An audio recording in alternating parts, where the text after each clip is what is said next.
Father in heaven. Thank you, Lord, for our blessings. Thank you for this beautiful day, for the sun that has come out, and the opportunity to come together in a quiet country location to study in relative peace and safety. We know not everyone in the movement, Lord, has the same freedom and safety that we have, and we thank you that we have this opportunity. I pray that you'll be with us in our conversations, in our studies, Lord, that we will become more sure of prophecy and of where we are in history and of what you want us to teach us, what we must learn. And I pray, Lord, that we'll have an equal willingness to unlearn. I pray this in Jesus' name. Amen.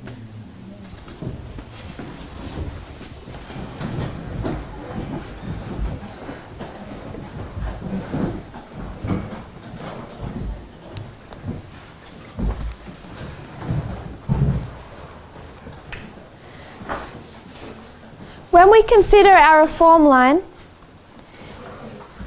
it has some similarities and some differences to that of the reform line of the Millerites. There's one particular difference that I want to highlight. If we were to go to the Millerite reform line, they have 1798, they have 1840, but then you come to April 19, July 21, August 1, August 12 to 17, Exeter, October 22. You have external events on the reform line, but it doesn't have the same import that it does on ours. If we were to lay our reform line underneath this, we also have the growth of an internal message and internal experience. We have 1989. I want to put two others in here. 1818, 1833. 1989, 1991, 1996, 9/11. We know that these two come together. But then we also have other waymarks. We have 2004, 2009, 2012. We can understand 2011 is a waymark on our reform line. Then we have 2014, 2016, 2018, 2019. What's notably different between our reform line and theirs? Here you can understand the role of France and the papacy. We can go into the Middle East and see what's happening in 1840. And I believe there's many more external events yet to be discovered about the Millerite reform line. But when we come to our reform line, it is heavily based on external events. It's 10-year war in Afghanistan. It's what's happening within the United States, Reagan and Bush. You can trace Iran and Afghanistan. You can trace when did ISIS begin?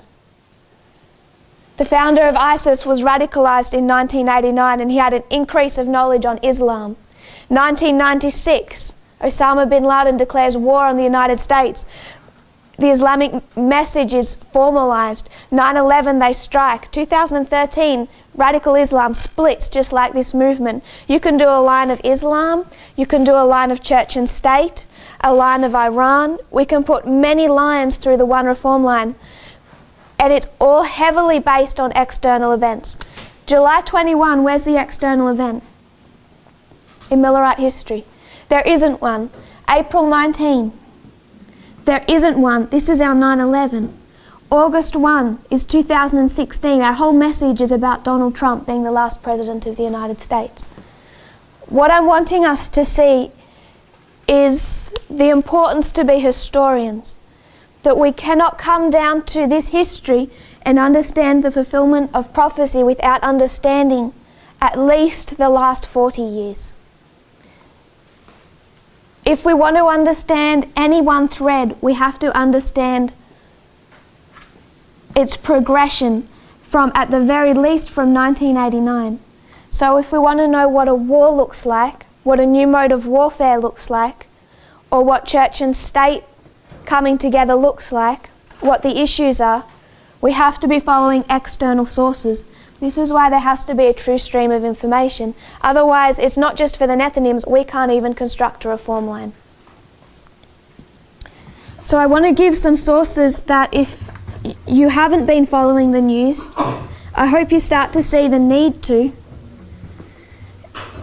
And the other reason is if someone gives a message that's incorrect and you don't know the external events, you're much more likely to accept it on face value. You have to be able to go back and see that it doesn't fit with history. So a couple of the sources that I think are the best, a quick catch-up into current events. I really like Frontline. I think they're called Frontline for a reason. It's a set of journalists that put out documentaries. There's one that is one of the best I've seen. It's in 2 parts and it's called Putin's Revenge.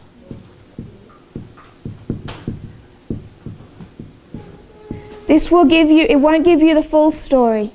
They skip some major parts. They skip the whole history of Medvedev, just for a start. They'd forget to even mention that he wasn't president for 4 years. But they still give a really good overall picture of Vladimir Putin, really from the time before he was ever president.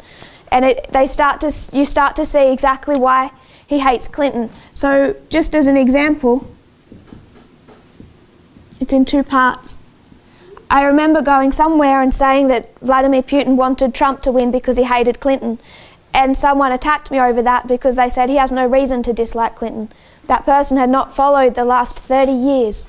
They thought, why doesn't Putin like Clinton? Well, we should know why he doesn't like Clinton.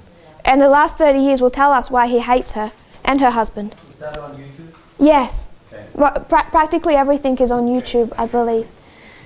There's another one I haven't watched, but I'm going to put it there because I'm sure it's good. It's not something we yet understand, but perhaps should consider. They've done a documentary on Trump's trade wars. I haven't watched it, but I do have it. Most of these I have downloaded onto my laptop, so if you have a hard drive, I can transfer them immediately, but some people want the just want to be able to record them. Another one, Trump's Showdown.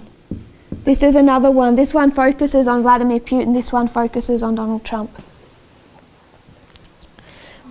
One of the best series that I've ever seen. It's in 3 parts, but each part is only 15 minutes long, and it's done by the New York Times.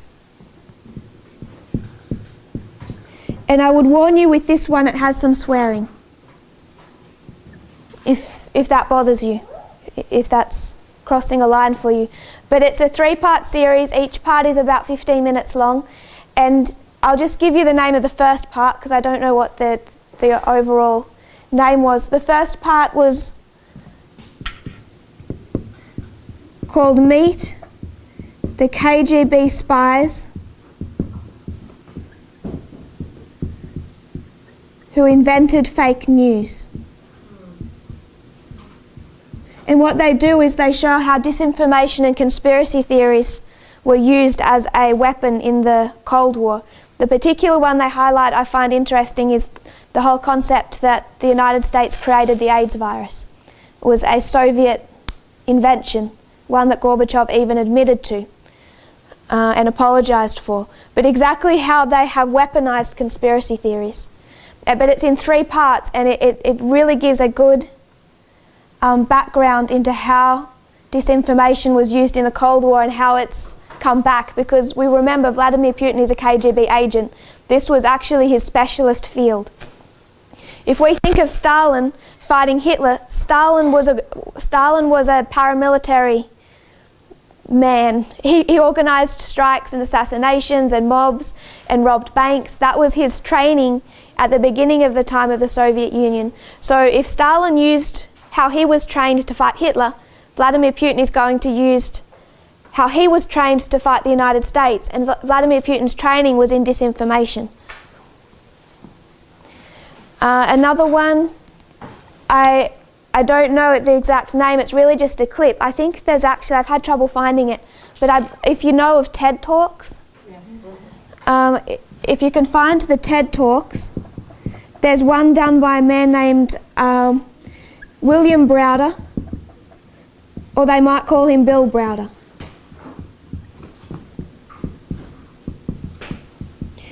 Who knows of this man? Do we know of the Trump Tower meeting? Do we all know about the secret meeting in Trump Tower with that Russian lawyer? There was 2016, before Trump's election, there was a secret meeting with a Russian lawyer, Vasilnitskaya, and the leaders of Trump's campaign team, Paul Manafort, who I think at that point was heading the campaign team, his son-in-law, Jared Kushner. There were others, but really the top organisers of his campaign team met secretly in Trump Tower with a Russian lawyer. Her name is Vasilnitskaya. And when that began to leak out to the press that they had met, Trump and his campaign team went into, or at that stage I think he was elected, they went into damage control. And Trump put out a statement saying that the meeting was about adoptions, that they'd met with the Russian lawyer because she wanted to discuss Americans adopting Russian babies. And everyone thought that was strange. But if you knew the history with Bill Browder, that wouldn't be strange. Bill Browder was, he became an investor in the, I don't understand stock market, don't understand technology or stock market. I rely on other people to make that make sense to me. All I know is he went into the Soviet Union after the fall of communism and quickly went from nothing to a billionaire because of how he was able to invest in an economy that had just moved from communism and started privatization. So he became a billionaire quite quickly. And in becoming a billionaire at the end of the Cold War, he began to notice a great deal of corruption by the oligarchs. This is when the oligarchs were coming up and becoming powerful. And he started noticing how corrupt these oligarchs were. And he began to investigate them. And he began to investigate them around the time Vladimir Putin became president in 1999. And at first, Vladimir Putin would help Bill Browder. When Bill Browder would uncover corruption, see corruption in Russia and uncover it, Putin would step in and charge those who were corrupt. And then Bill Browder started to notice a change. What happened at that time is Vladimir Putin started bringing Russia under control. He went into a deal with the Russian mafia. So Russia is now a mafia state. There is no separation from their police force and from the mafia. All come under the one head of Vladimir Putin. They're a mafia state. The other thing that he brought under control was the oligarchs. So now, when Bill Browder is uncovering corruption, now he's uncovering Vladimir Putin's corruption. Because now all the corruption of the oligarchs, when they're siphoning hundreds of millions of dollars into their own bank accounts and crushing competitors, now a portion of all of that money, it's kind of a rough estimation what percentage, all goes to Vladimir Putin himself. He's the richest man alive. Bill Browder speculates Vladimir Putin's personal worth between $200 and $500 billion. And he's been able to get that because of his secret deals with the oligarchs. He controls everything in Russia. So Bill Browder started to uncover corruption. It went back to Vladimir Putin. He got shut down in Russia, barred from entering the country. And when he tried to fight back, he left his Russian lawyer. His name was Sergei Magnitsky. This was his lawyer. He uncovered corruption in his own company, where someone had stepped in and charged his company with tax evasion. And what they did was they took out millions and millions of dollars in in taxes that had paid. They called for a tax refund from the government. They got it in one day and they siphoned that off themselves. So they took millions from his company. He left his lawyer there to fight it, Sergei Magnitsky, but now those millions of dollars actually go to the people directly answering to Vladimir Putin. So Putin's now turned from an ally to against him. Long story short, his lawyer ended up arrested, was tortured in a Russian prison, was beaten. They tried to force him to sign a confession saying that he had orchestrated it all, that all the allegations of corruption were made up. When he refused to do that, they tied him to a bed and beat him to death. So they tied him to a bed and beat him to death with metal poles. So that happened in prison. So his lawyer, Sergei Magnitsky, he was a fairly young guy, married, 2 young children. He died in a Russian prison under Vladimir Putin's sanction to cover up for the corruption under the oligarchs. Bill Browder has then made it the rest of his life work to bring in Russian sanctions. So he went to the United States, he travels the world and brings in what's known as Magnitsky Acts. And this is his lifelong work of revenge. He's named it after his lawyer that died. The harshest sanctions on Russia at the time really came because of the campaigning of Bill Browder. So he goes to Germany, to Australia, he went to the United States, and they all brought in Russian sanctions named after the lawyer that the government had killed. So when they introduce the Magnitsky Acts, Vladimir Putin gets angry and he says, okay, if you're going to sanction me with these Magnitsky Acts, his response was to ban Americans from adopting Russian children. It's a strange response, but it was a cruel one. You had all these families trying to adopt babies and they just took all the children from them. So when there was a Russian lawyer, Vasil Nitskaya, tasked with following Bill Browder around the world and repealing these Magnitsky Acts. So when Trump says this meeting is entirely innocent because it's about the adoption of Russian babies, the adoption of Russian babies was directly tied to Russian sanctions. So it's not an innocent thing they were discussing. They were discussing the United States sanctions on Russia and what the Trump administration would do about that if Trump was elected. Then you have the meeting in Helsinki, the first meeting between Vladimir Putin and Donald Trump. That was in Helsinki, 2018. When they were interviewed afterwards, Donald Trump came out and Putin, they stood side by side. And we don't really know what was said in that meeting, but Donald Trump said one thing interesting. He said that Putin was really nice to him and hadn't asked for much. What was the only thing we know Putin asked for at that meeting? Bill Browder. Give my intelligence services an interview with Bill Browder. This is who Vladimir Putin wants. We only know he's ever asked for Donald Trump for one thing. Those sanctions are crippling. Yes. So they would have had Bill Browder sent to Russia because he lives in the US? Is that what? No one knows where he lives. Okay. If you upset Vladimir Putin, no one knows where you live. Okay. The amount of people Putin has had killed, we don't know about. But in the UK alone, I've traced about 15. Most of those are never charged or covered up. It's extremely hard to actually be able to tie those things back to Putin himself. But if you have, I think there was a group, there was like 8 or something, roughly like 8 men, all under one oligarch who fled Russia with money, Vladimir Putin's money. They're practically all dead. They either, I think one of them, they said he got drunk and he kept falling down so many times that he killed himself. No one knows how that happens. One jumped out of a tiny window you can't even squeeze through. The stories don't add up. But you can actually start tracing, and some of them were just obvious murders. But everyone, you can start tracing the thread of the people that have upset Vladimir Putin. Many of them, many of them he doesn't even try and hide.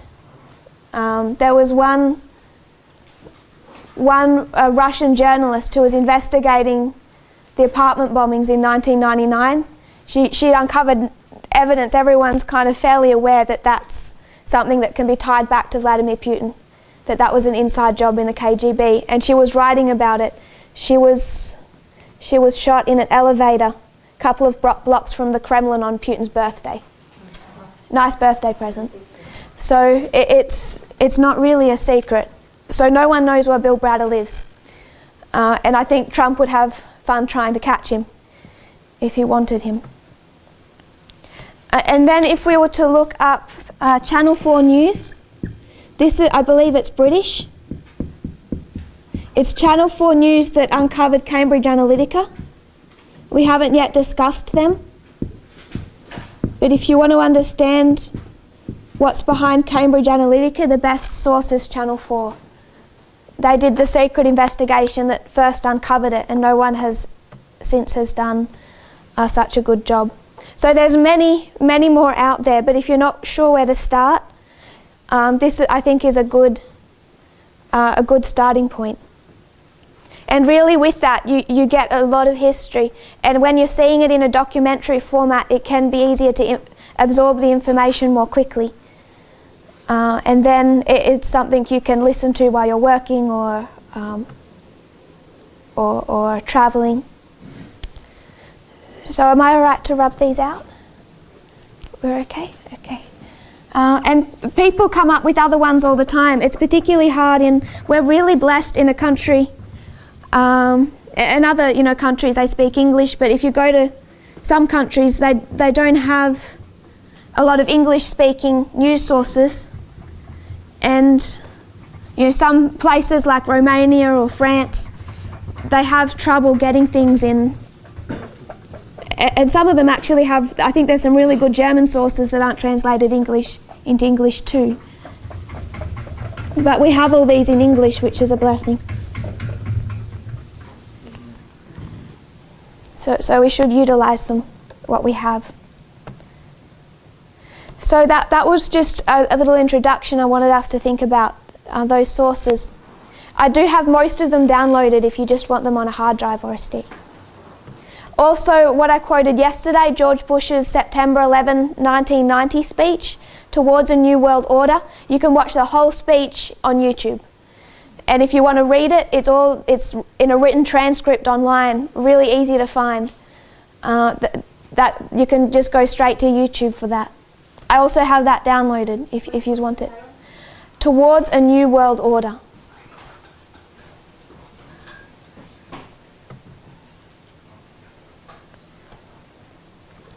I just want to give a little bit more of revision about this. What brought us here was Acts 27. And we saw that from Cyprus, which was Panium,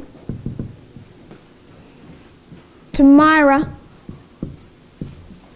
which is Sunday law, you saw the overturning of the United States.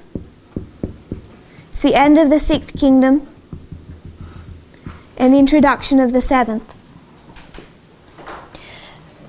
And we asked why. Why does the United States, what does this fall of the United States look like? And we agreed that it had more power after the Sunday law than before, because it's the United States that compels the world to worship the beast.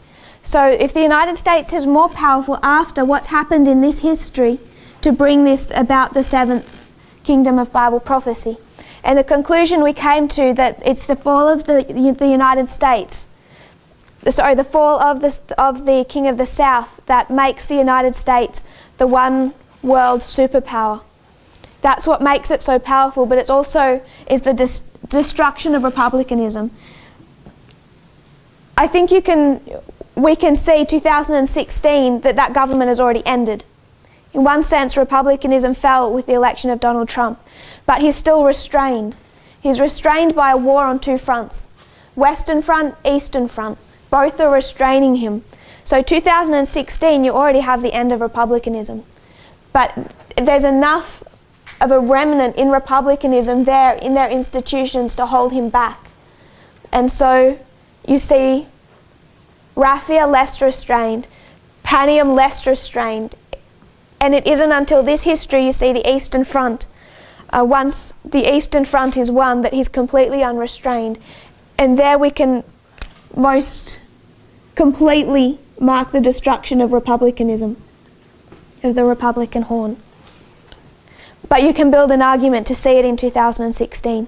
One of the reasons that I want to make that argument is because people can want to think that Donald Trump is somehow good in this history and then he does something bad in the future. And I think we can see that he is what he is from the very start. All that's happened is that there's restraints on him.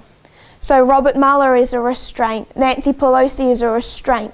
All of these things are restraining him. That his own, we mentioned Jerry Falwell. There's 2 years, 2016 to 2018, if we're going to be really rough about it. That's a 2-year investigation, the Russia investigation, Robert Mueller's investigation. We talked about Jerry Falwell.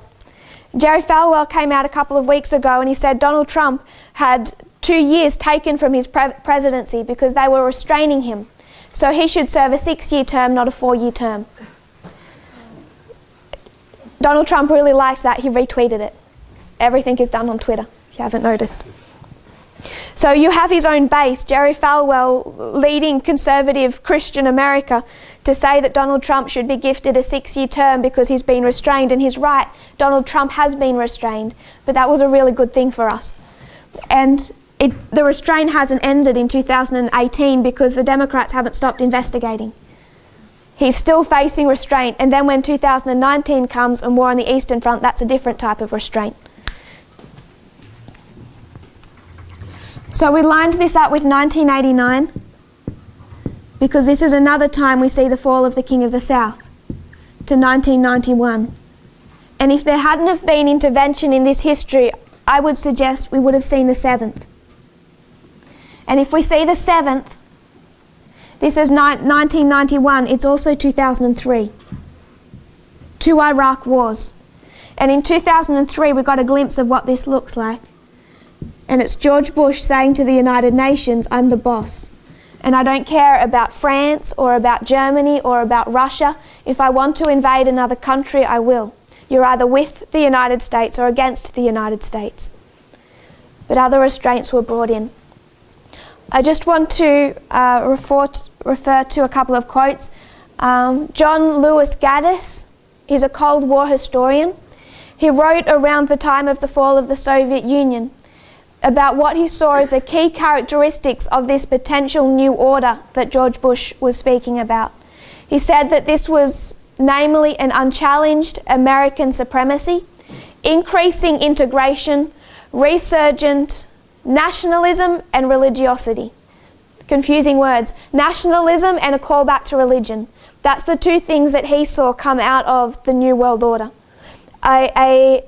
American supremacy with the characteristics of nationalism and a callback to religion.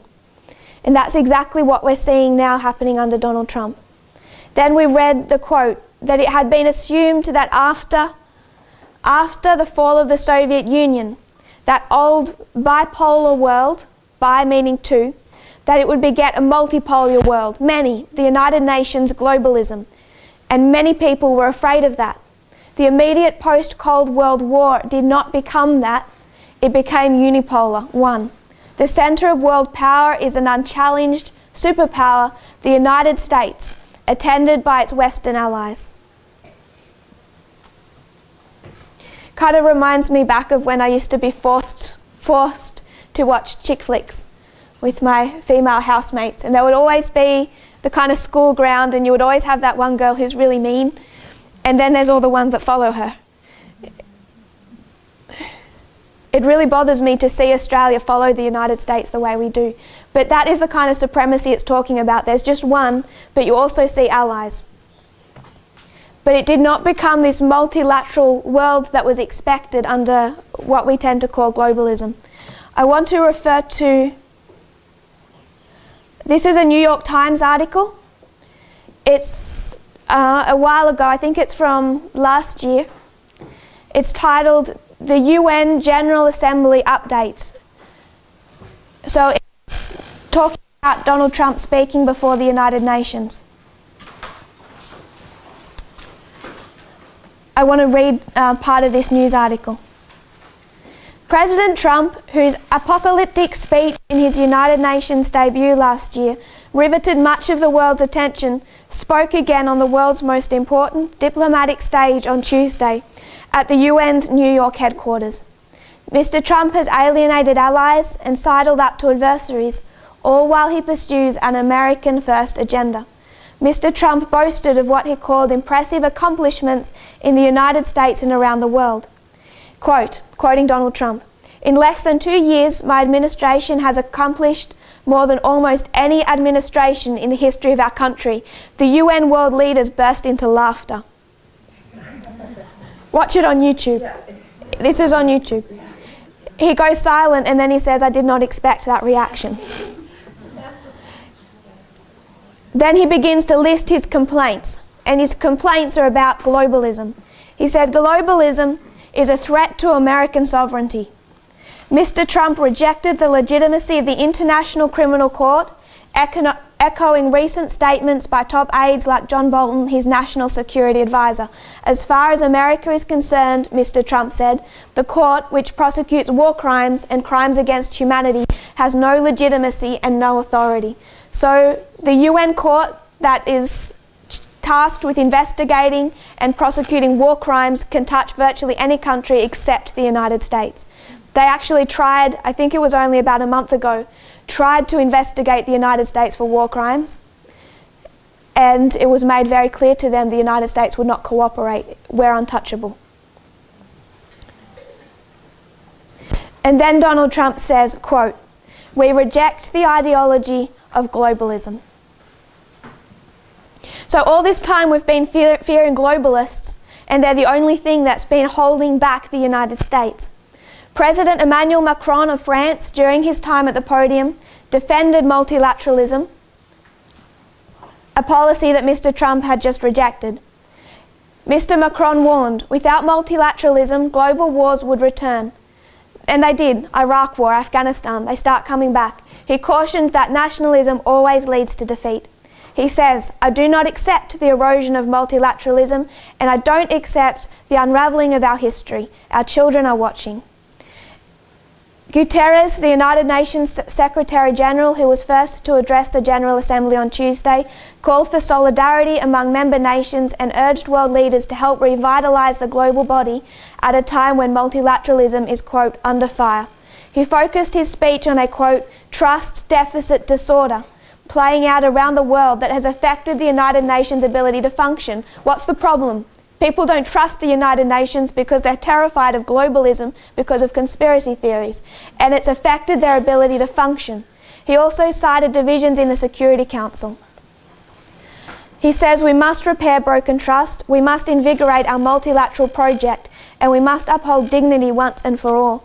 If we were to see, we haven't yet done World War II, we're not going to do it in any detail for time, but we understand that from 2016, there's war on what front? The Western Front. You can see that as internal American politics, but it's not just internal, it's also external. War on the Western Front is Macron still having the strength, before this happens, to say to Donald Trump, "I reject your idea of American supremacy. I'm a globalist." And that's a good thing. That's a good thing for us. As long as those Western alliances are restraining him, it gives us time. And we understand that that continues through and is joined by the Eastern Front when we see the conflict begin with Russia at Rafah. So I just wanted us to see a little bit of how that's been playing out on the world stage, as far as it not being a secret thing that the conflict, even now under Donald Trump, is the exact same one that was in 1990. And a problem between whether or not the world becomes multilateralist or unilateralist. Really, the world under the United Nations, alliances like the European Union, or under American supremacy and nationalism. And we know from prophecy that it's nationalism that will win out. Populism. So I want us to go back to Acts 27. What's the theme of our ship? What's its story?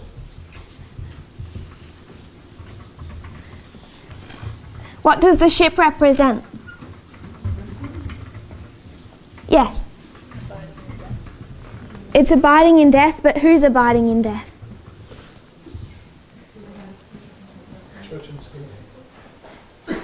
Church and state.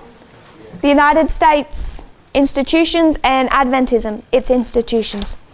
Did we at any point give the first angel's message to Reagan or George Bush?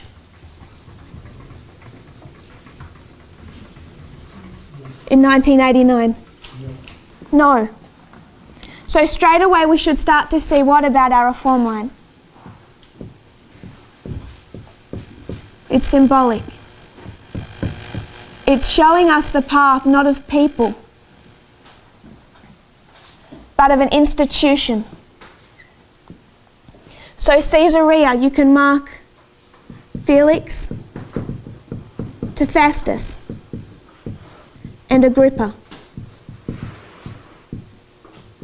It's the United States and Adventism. Then we saw 9/11.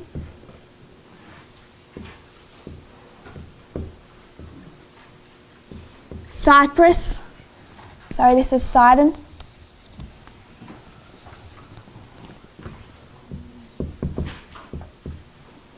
Cyprus. Myra, a city of Lycia. And between Cyprus and Myra, you have the Sea of Cilicia and Pamphylia.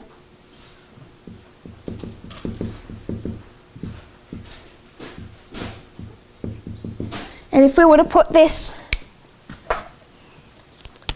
dates to these, 1989, 9/11, Panium,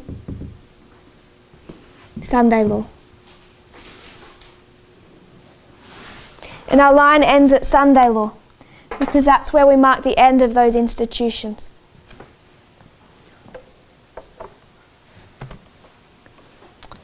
Sidon, we marked a refreshing. We could see that it was representative in Bible prophecy as the United States. At Cyprus, it meant fair. We can mark the living testimony. We could also mark two false prophets, an internal and an external. All takes us to Myra and Lycia, where we can mark bitterness and harvest. If you were to turn to Acts 27,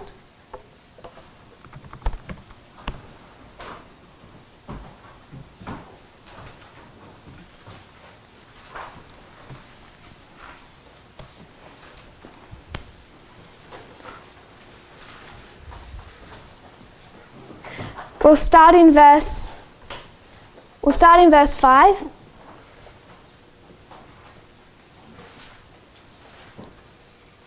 And when we had sailed over the Sea of Cilicia and Pamphylia, we came to Myra, a city of Lycia. And there the centurion found a ship of Alexandria sailing into Italy, and he put us therein. So that they're at Myra, and it's here that they change ship. And they get on a different ship. It's the ship of Alexandria. And Alexandria means protector or defender of the people.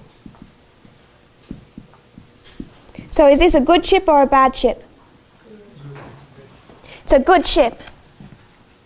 The ship of Adramyttium, you could see is a bad ship, but the ship of Alexandria is a good ship. We can mark it in Myra. I want us to skip down some because we need to work through this logically where it fits on our reform line. If you were to go to chapter 27, verse 14.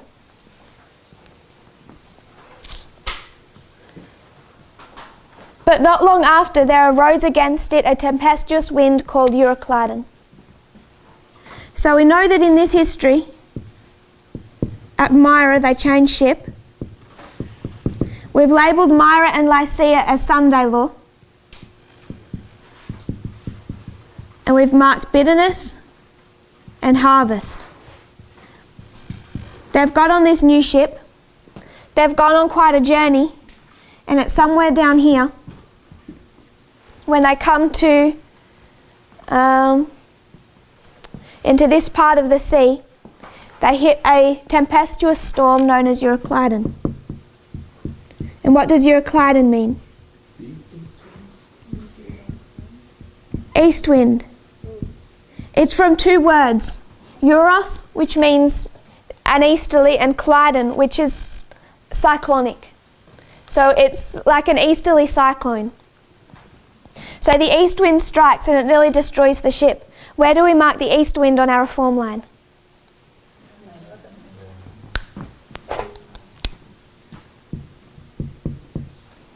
Can you see the problem? We have two choices when we come to these ships. We can see that either we have first the ship of Adramyttium and then the ship of Alexandria, one after the other. We have to decide whether or not they are one after the other. 1989 to Sunday law forward, or if they're a repeat and an enlarge. So is the ship of Alexandria following the ship of Adramyttium, or is it retelling the same story with more information? I would suggest, based on the external events, the symbols were given on the ship of Alexandria, that it's a repeat and enlarge. So if Euroclydon hits, it's the east wind and it's 9/11. What is Myra and Lycia? What's the bitterness and the harvest before 9/11? When do we mark a harvest before 9/11? What's harvested at 1989? If we were to step back, we've skipped quite a few verses. So we marked Euroclydon in verse 14. If we were to step back to verse 8. This is where they are just before Euroclydon. It would be the last waymark we could mark. It's Lycia. And hardly passing it, they came unto a place which is called the Fair Haven, nigh whereunto was the city of Lycia. And here they spend quite a long time. Lycia has a couple of meanings. The clearest I like is it means wise. At Lycia, what does Paul do? Continuing to read. Now when much time was spent, and when sailing was now dangerous, because the fast was now already past, Paul admonished them, and said unto them, Sirs, I perceive that this voyage will be with much hurt and much damage, not only of the lading and the ship, but also of our lives. Nevertheless the centurion believed the master and the owner of the ship, more than those things which were spoken by Paul. And because the haven was not commodious to winter in, the more part advised to depart thence also, if by any means they might attain to Phenice, and there to winter. So at Lycia, what does Paul do? He goes to the leadership and he gives them a message and it's rejected. Where has he done that before? 1989. So at Caesarea, Paul gives a message to the leadership and they reject it. At Lycia, the one other place in this chapter, Paul gives a message to the leadership and they reject it. It's also where we mark the wise, and if we're going to repeat the parable of the 10 virgins, this is where we would mark its beginning. So if Lycia is 1989, what is Myra? Where would we mark harvest? Before 1989.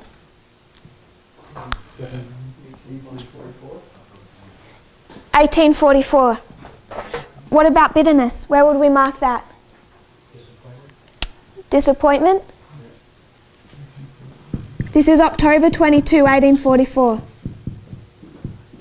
This was the harvest. It's why they went from thousands down to double digits. A bitter experience. Sweet in the mouth, bitter in the belly. This is the experience of October 22, 1844. So if this is a good ship, the ship of Alexandria, it's the protector or defender of the people. In the Roman world at that point in time, their bread basket was along the Nile River. So to feed the Roman Empire, they grew a lot of their grain along that Nile River. And they would then transport it up to the city of Alexandria into massive grain silos, load it onto ships that were known as the ships of Alexandria, and then transport it over the Roman Empire. So this ship began in Alexandria, and it's there that it's loaded with wheat.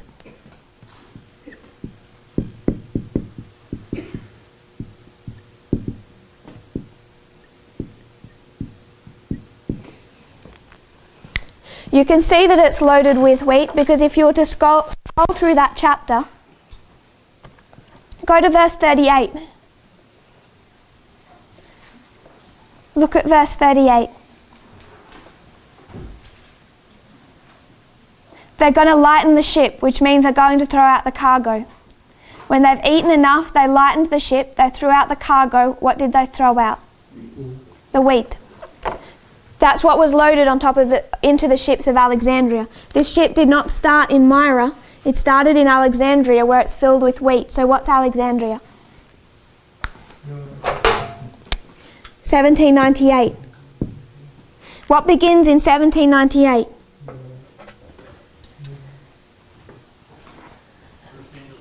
What begins in 1798 that protects or defends the people? The United States? The lamb-like beast?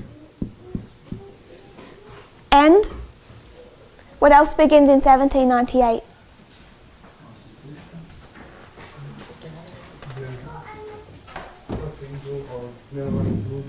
The Millerite movement? I'm going to call it Seventh-day Adventism. Even though they don't yet have the seventh day. That's what's beginning in 1798. So these two ships, Adramyttium, what does this ship represent? The United States and Adventism. The ship of Alexandria, what does it represent? The United States and Adventism. The ship of Adramyttium, Caesarea, it's the fourth generation. All the way through you can mark the fourth generation. It's a bad ship. It is in a dead condition and it chooses to abide in death. But we do a repeat and enlarge, and it's a good ship. It protects or defends the people. In 1798, the United States is not in a dead condition and abiding in death. Adventism is not in a dead condition and abiding in death.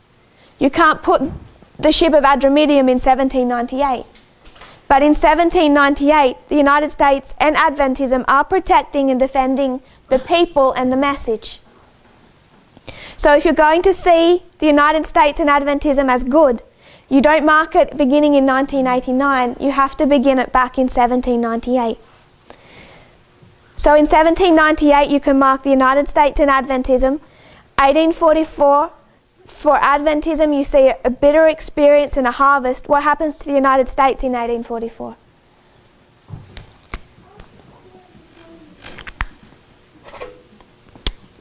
$1798, a lamb-like beast arises, and what does it have? What's lamb-like about it? Two horns. What happens in 1844? One horn falls. They lose a horn, the Protestant horn. What we begin to see is that we can mark the United States and Adventism together at every single waymark. They're inseparable. So 1798, it begins at Alexandria. It's protecting, defending the people. It's defending the United States, is defending through the Constitution. That Constitution, that protection is going to last all the way up till Sunday law, just like this ship. So the United States, while it's also a bad ship, it is also a good ship all the way till Sunday law. It has to be good till Sunday law because it's not until then that you see the Constitution fully overturned.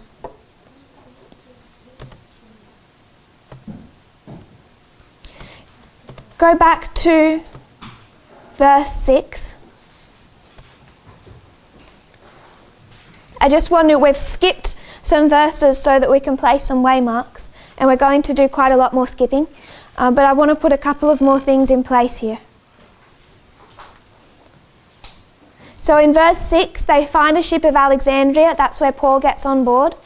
In verse 7, it says they've sailed slowly many days and scarce come over against Cnidus. The wind not suffering us, we sailed under Crete over against Salmone. So they've left from Alexandria. They've passed Myra and Lycia, which means bitterness and harvest. They come over against Cnidus.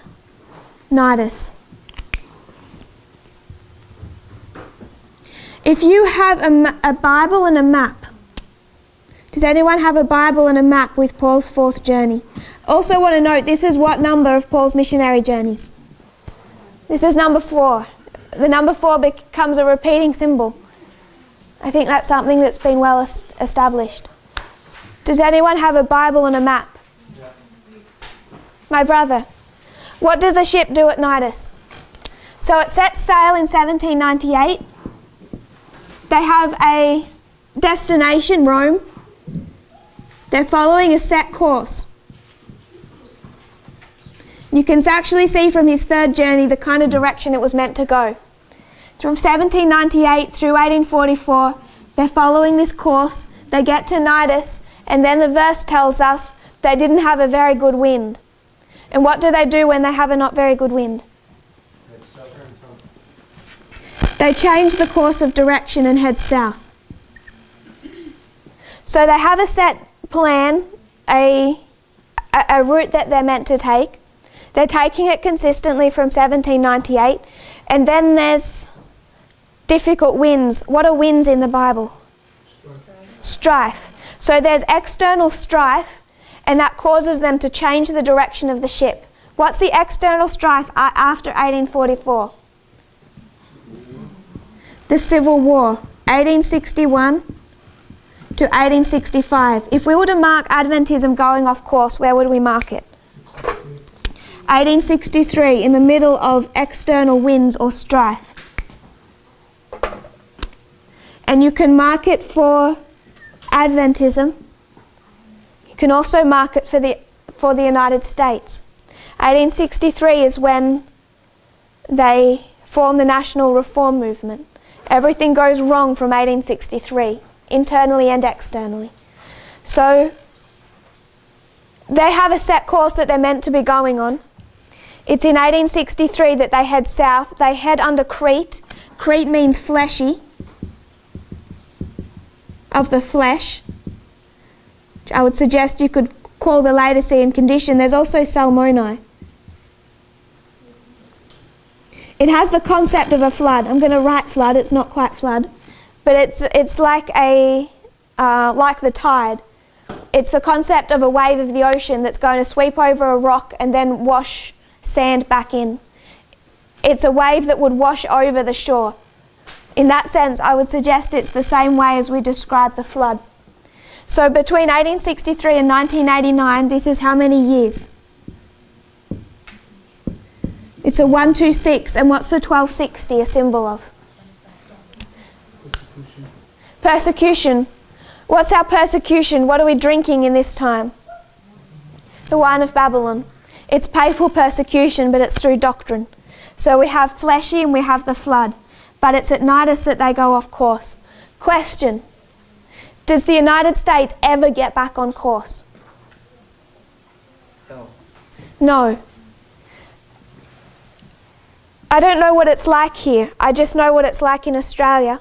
I've heard this taught, and I believe it's accurate, that we talk about the 4 generations of Adventism, and we can see that in 1863 there's the rejection of the 2520, but we get down into our history, and I remember a discussion that my mother had with our church pastor. She made a comment in Sabbath school that shook him, and he came to speak to her. It was not... he didn't like what he knew we were teaching, but he had no understanding of what it actually was. It just scared him. And what scared him was that she spoke of a close of probation, and he'd never heard that there was any such thing as a close of probation. He'd been through Avondale, our main pastor training university. All through his training, he'd never ever been told there was such a thing as a close of probation. I've lived with really lovely Adventists who'd never heard of the statue of Daniel 2, let alone understand what it is. They wouldn't be able to tell you what the 2300 days even is, let alone where it starts and ends.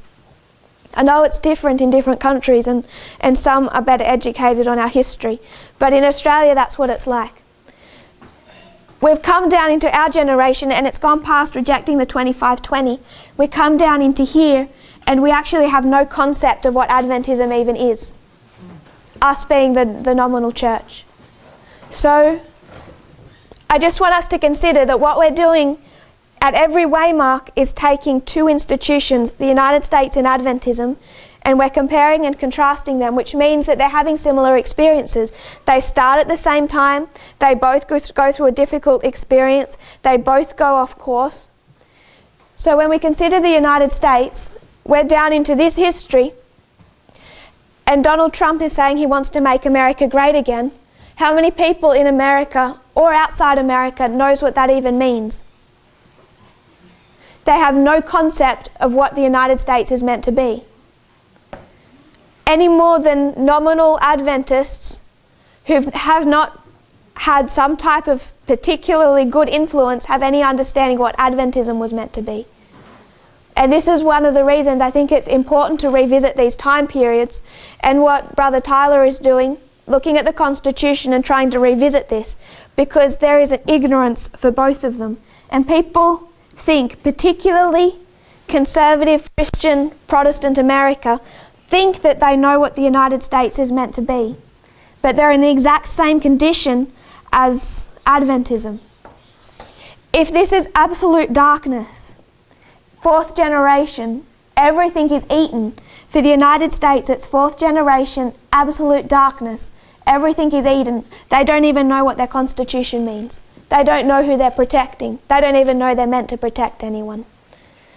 So if we're going to consider an increase of knowledge on what Adventism is meant to be, I think we also need to revisit what the United States was meant to be, which is one of the reasons that it's important, and we will revisit the history of the Civil War.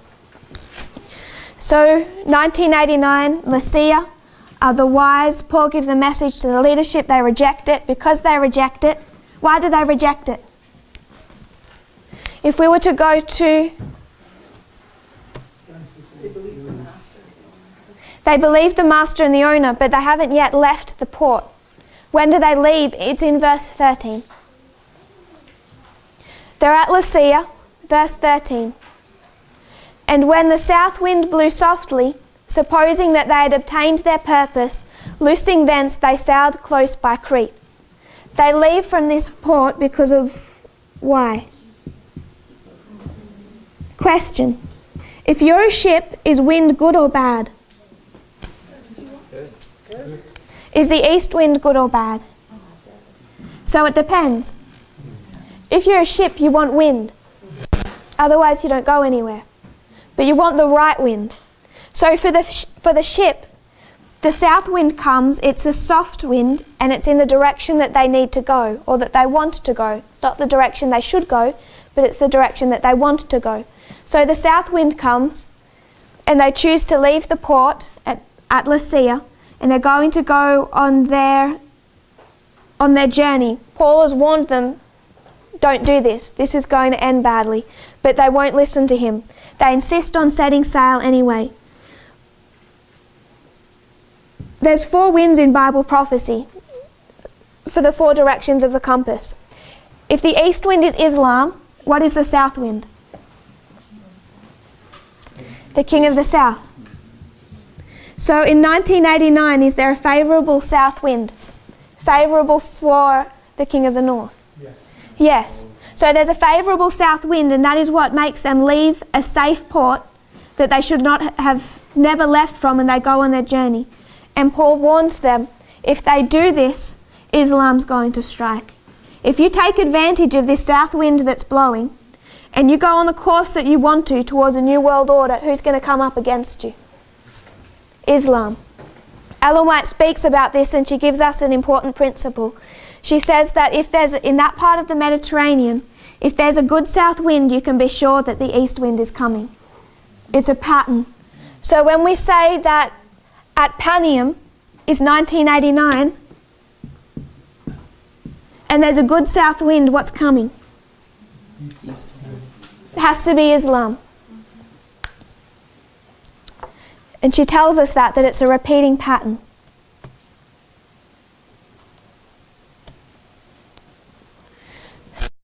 This is what sets them on their journey. They come to the sea, a good south wind, set sail, then they're hit by this easterly cyclone. And then we're blessed in our fellowship group in Australia by the presence of a shipbuilder. He's built his own boat that they sometimes live on. It's, I think, the only boat in Australia made entirely of wood.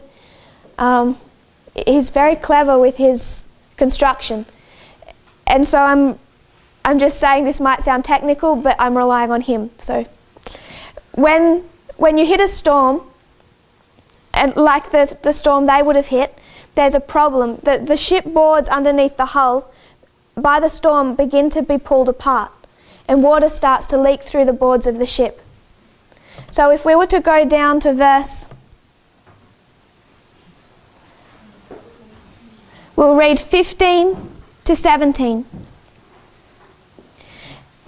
And when the ship was caught and could not bear up into the wind, we let her drive.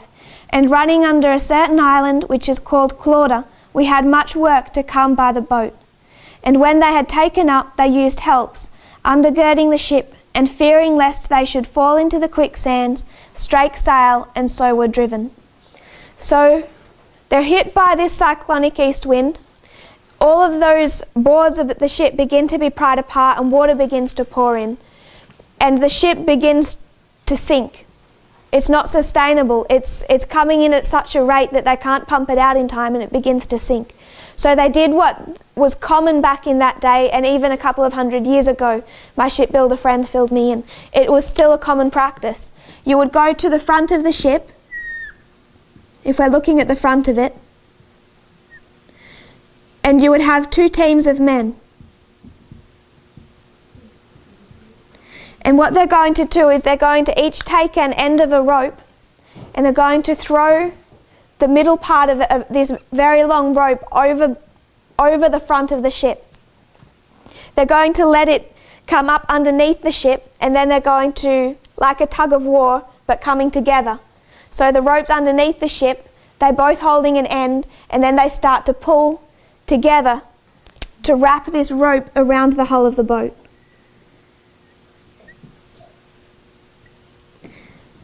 And they don't do this once, they do it over and over and over again until all of these ropes are pulled as tightly as they can get them, start to press the boards back in together again. So the boat is literally being held together by rope. Ellen White tells us that it's still leaking constantly. They have to work at the pumps day and night to keep the water out, but now it's sustainable. They can pump it out in time before it sinks. So this is what it means to undergird a boat. Rope after rope. It'll tell you in the dictionaries, but I didn't just want to trust the dictionaries for that. So it was nice to have a bit of history. So after 9/11, what begins to hold these institutions together?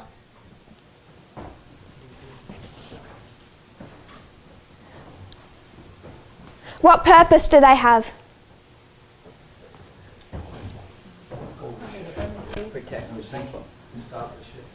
To stop the ship from sinking? What purpose does the ship have? To protect and defend the people.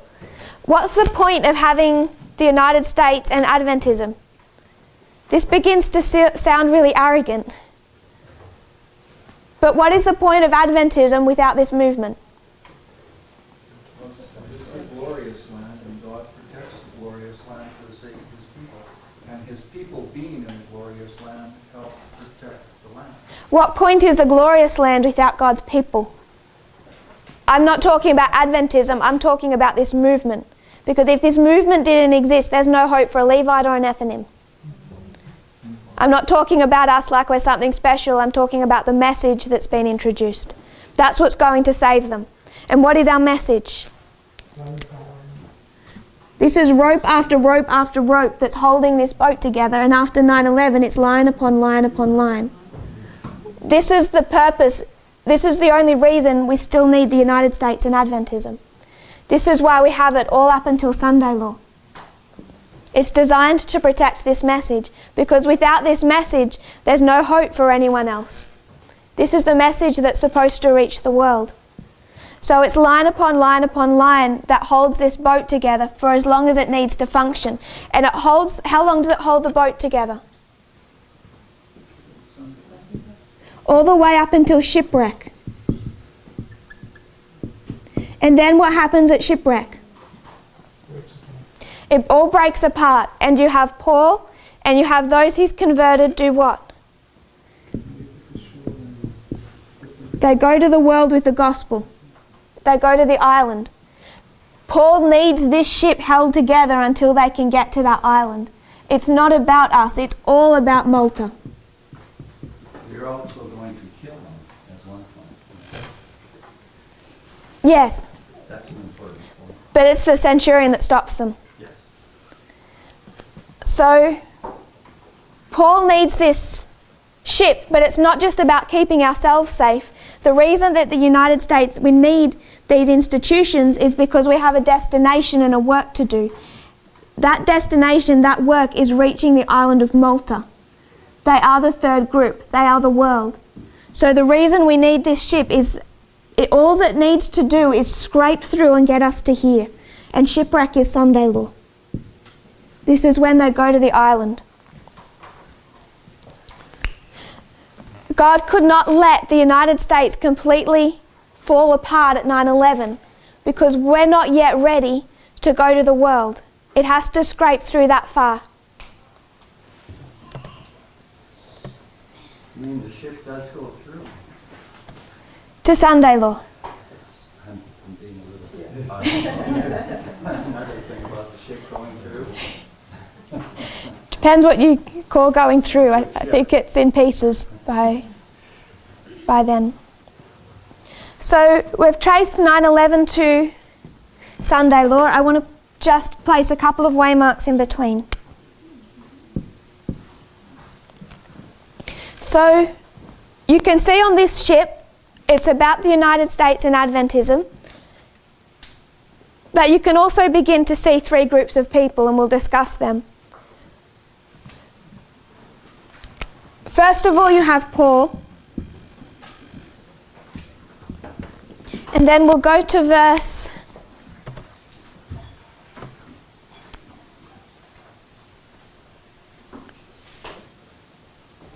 'Okay, we won't do that yet. Go to verse 27.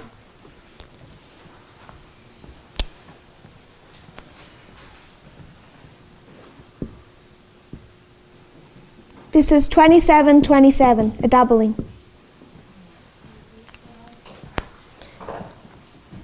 When the 14th night was come, as we were driven up and down in Adria, about midnight, the shipmen deemed that they drew near to some country, and sounded and found it 20 fathoms. And when they had gone a little further, they sounded again and found it 15 fathoms. So it's the 14th night. Where does that take us to in Millerite history?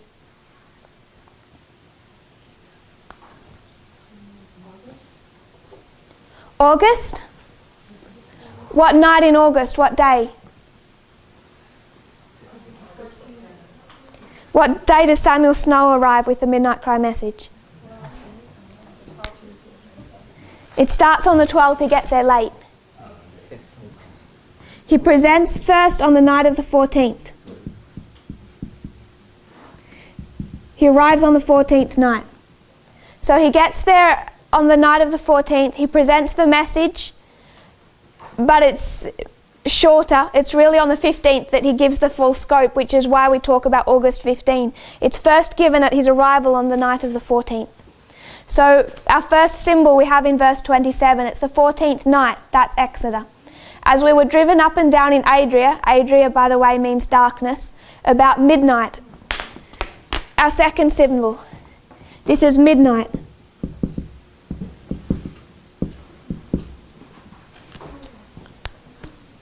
The shipmen deemed that they drew near to some country.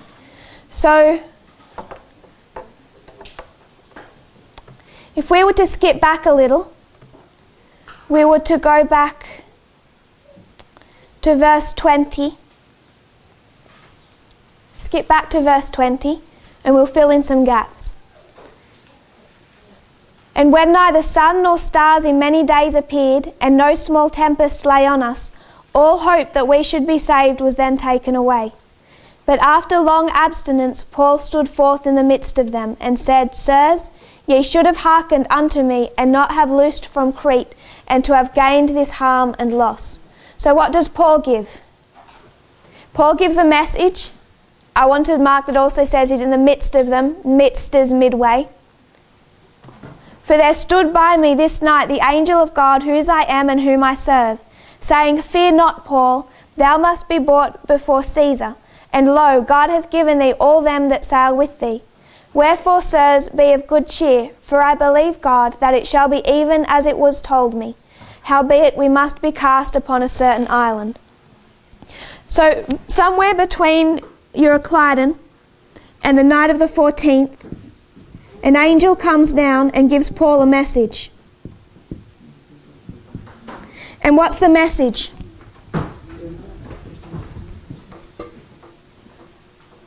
What does he say to them is going to happen?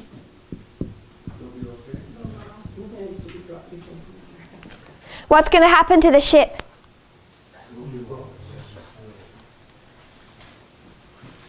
Howbeit we must be cast upon a certain island. So what message is this? He's told them that there's going to be a shipwreck.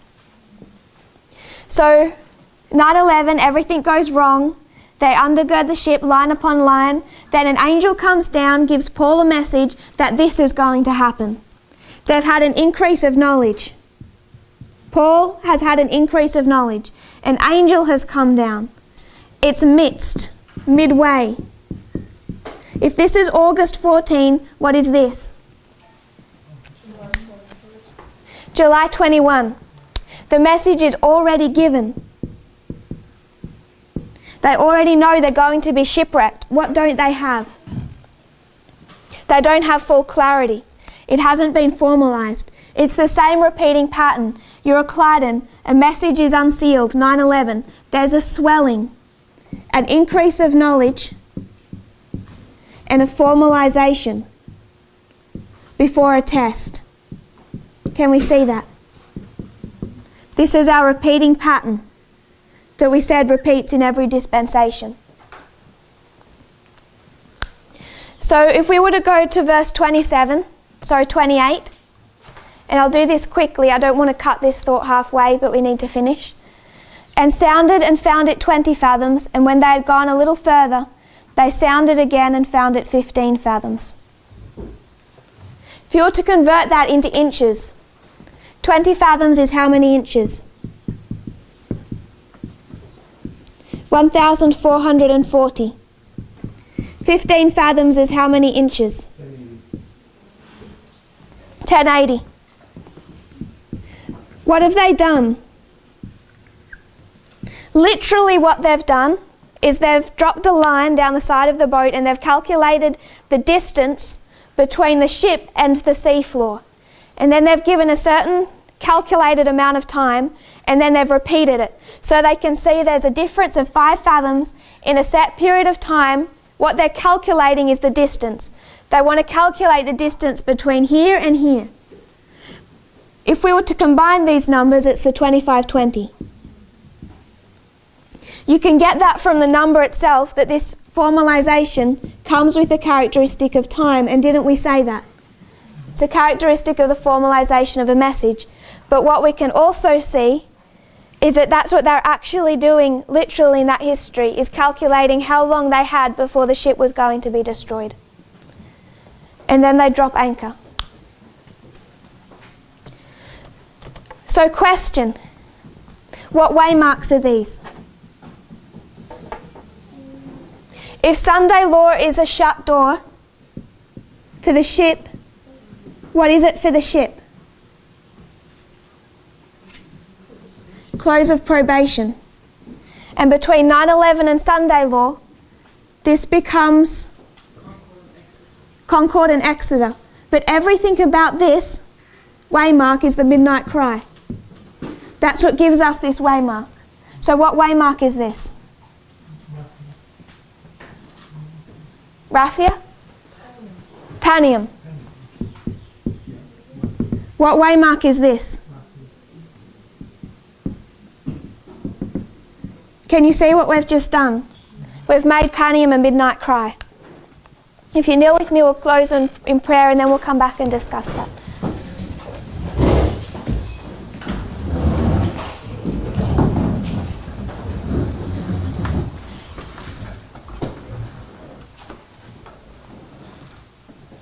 Dear Father in heaven, thank you for our blessings.